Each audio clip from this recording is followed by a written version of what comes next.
Hey guys, sorry this is late. We're just gonna jump right in, and here's all the stuff you're gonna need for meal prep. First things first, I start with refrigerator oatmeal just because it's convenient. You do half a container of the yellow if you're doing the 21-day fix, because it's gonna swell up and fill the container at the end. I only do a couple of these because, like, the boys and I will actually share them in the morning, and I don't like to do more than 3 days because then it kind of starts to get a little bit soggy. So you add your oatmeal, and then you add about a teaspoon of chia seeds, and that's backwards, yeah, I know. And I also add about a half a cup of almond milk, about a half a teaspoon of cinnamon, and a handful of blueberries to this. And they turn out really good. You just stick them in the fridge overnight and let them sit, and the oatmeal will soak up all of the milk and everything like that, so it's really quite chewy in the morning, which you can eat it cold and you can eat it hot. It doesn't matter. I had actually I had tried to make a video a couple of times before I did this one, and the recording was all screwy. So I have already put my chicken into the crock pot, and I have already chopped up 2 heads of lettuce and put that into a Tupperware bowl as well. And sorry, I know this is kind of loud in the background. Oh yeah, I forgot. Gotta add stevia as well. I do about a third of a teaspoon of stevia in each of these just to kind of sweeten things up a little bit. For the crockpot chicken, though, all you got to do is put a whole chicken. I use chicken leg quarters, a little bit of salt and pepper, and a little bit of whatever spice you like. It's your preference. Just don't go overboard on the salt.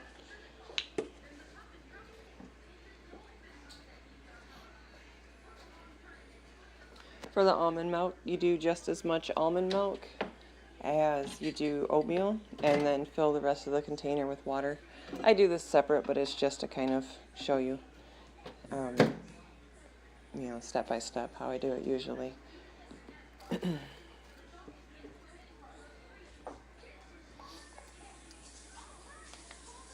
wasn't going to do this to where you could see everything, but I don't know. I guess I kind of changed my mind. It just ended up being easier that way to record.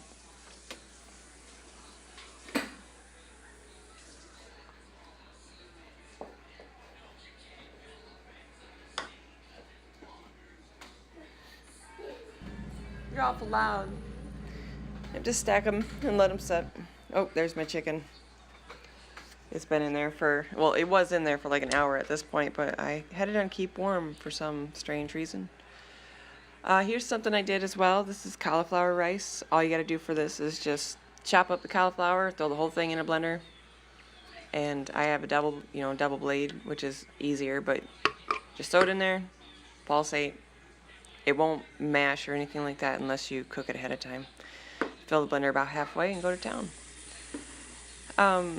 One thing I like to do at the beginning as well is I like to boil about a dozen eggs, and you don't really need a whole lot of water when you do this. You just want to make sure there's enough water to cover the eggs. I could have added more eggs. I only had 11. I don't know why, but I had 11 eggs, so I'm boiling 11 eggs. But it's just convenient. You can add it to salads. You can use them as snacks. 2 eggs is 1 red container, so works out pretty good. Zucchini noodles. These are phenomenal, and you can also add these to salads, or you can cook these up with like a little bit of olive oil and like a little bit of garlic, and they're really, really good. You can get one of these at Rite Aid for about $10, or even at Walmart for about $10, and it's real convenient. You just stick the zucchini in there and twist it, and it comes out noodles on the other side. So it takes a couple minutes. Not very long at all. You just put it right, wash your zucchini, make them all up into some noodles, put it right into Tupperware, and stick it in the fridge. You don't want to cook these ahead of time, otherwise they will get soggy. But you only have about 3 to 4 days before it'll start to go bad.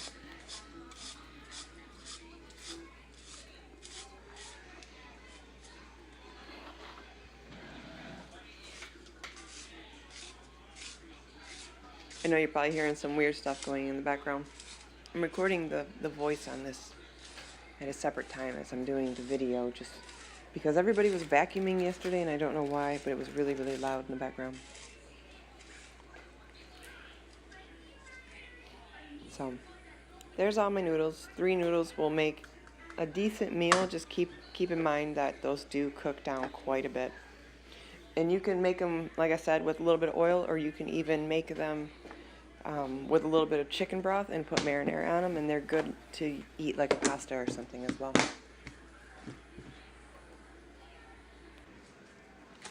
My order is very crazy. I don't know what I was thinking. There's my chopped lettuce that I did before I recorded this.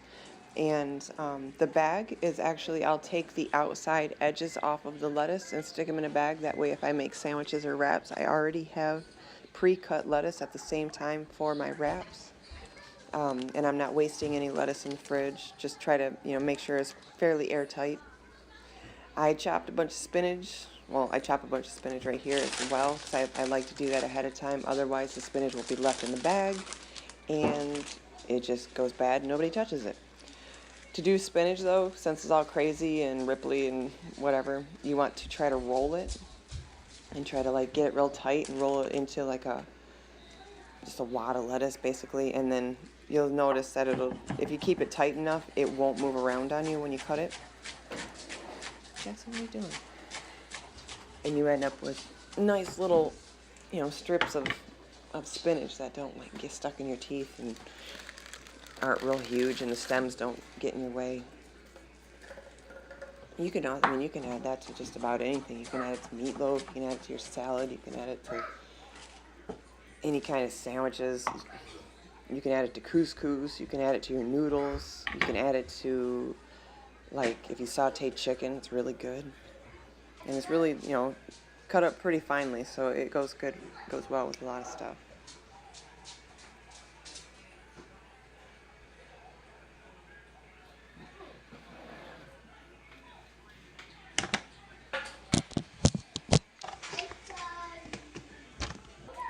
Celery, I mainly do the celery for Blake, kind of for the boys. I can't really chew celery myself.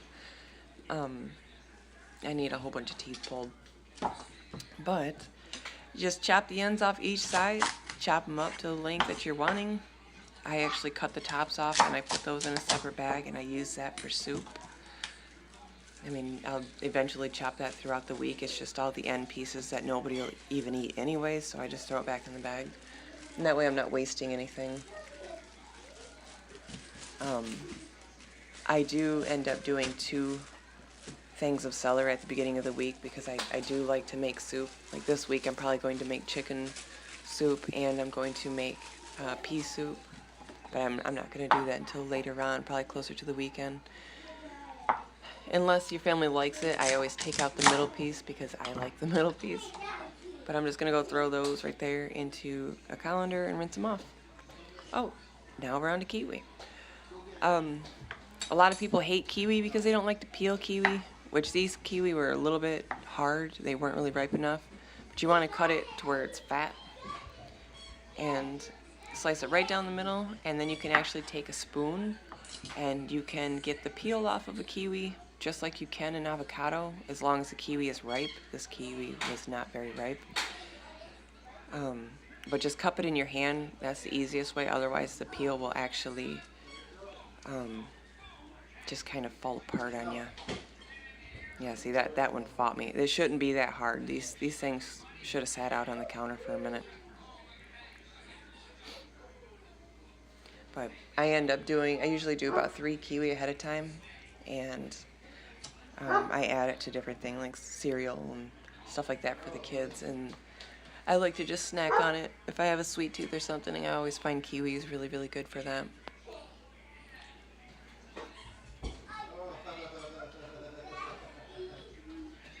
Otis. Hush. Go. Go. Trying to eat oatmeal and do this at the same time, and it's super hot. Blowing on it, but it's not helping. Don't do that.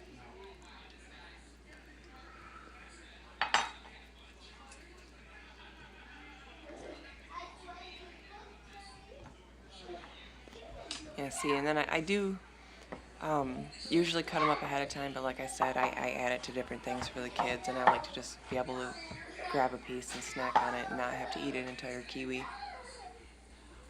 Cameron, will you turn that down, please? Cameron, turn it down, please. Thank you.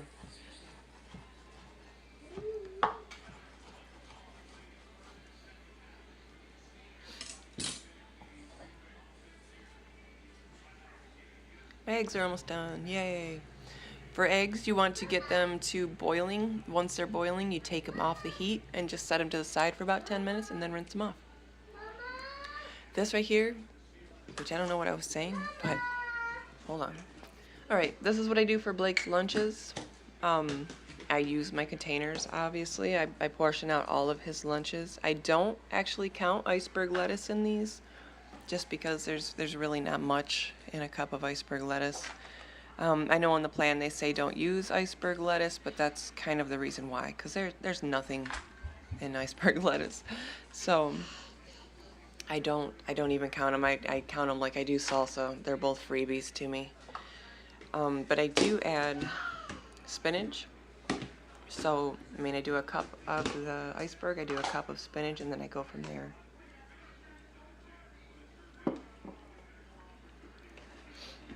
I like to do a couple, ahead of time. I don't make him a salad every single day because I don't want him to get burned out.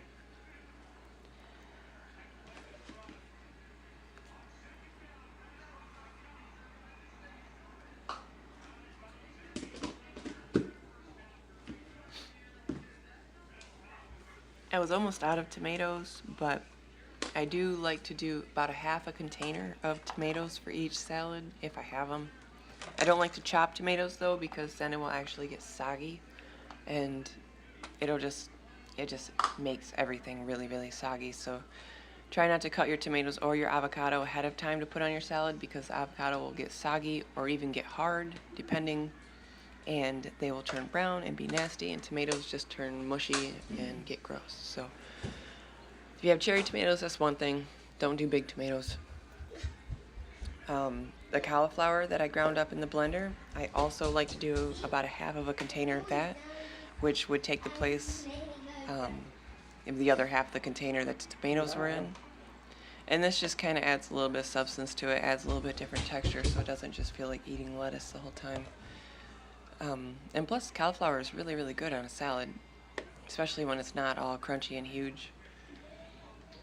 So this right here so far counts as 2 green, which Blake, he gets about 6 green containers in a day, so this really only takes up a third. Leaves quite a bit of room. I don't do it in this video, but I also added 1 blue container of cheese to each of these, and then later, once the chicken was done, I added a red container of chicken as well.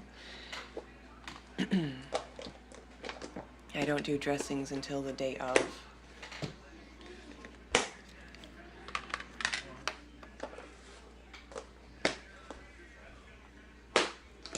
This just makes it easy, so if I am running late and forget to do his lunch, he doesn't fall off track.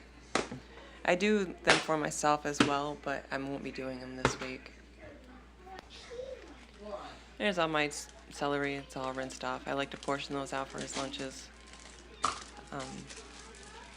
I usually do carrots, but he's kind of burnt out on carrots. We've been doing carrots for like a year straight, so he's kind of over it. I don't blame him. I've been overpacking him. So, one thing that you can do with this though is take Greek yogurt and mix it with a little bit of peanut butter, and it is quite good on carrot or on celery. And it's, you only need about a teaspoon of peanut butter, which fits in pretty good. Maybe about a quarter of a container of Greek yogurt for dip. No, no, no. That's too hot. Too hot.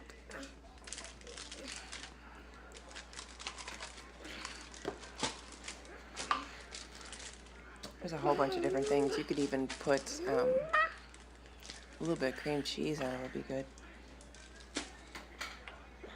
Jackson, if you come up here, I'm going to feed you. So if you don't want to eat, you might want to get down. That was my forehead. This is my fridge when I'm pretty much done. I got all my containers in there. Got all my stuff. There's my kid. Which one is milk? Yeah, and see, now I gotta get milk for this guy, so I had to cut this a little bit short because he threw the milk on the floor. But Whoa. just to give you an idea, I mean, I don't have a ton of stuff prepped this week.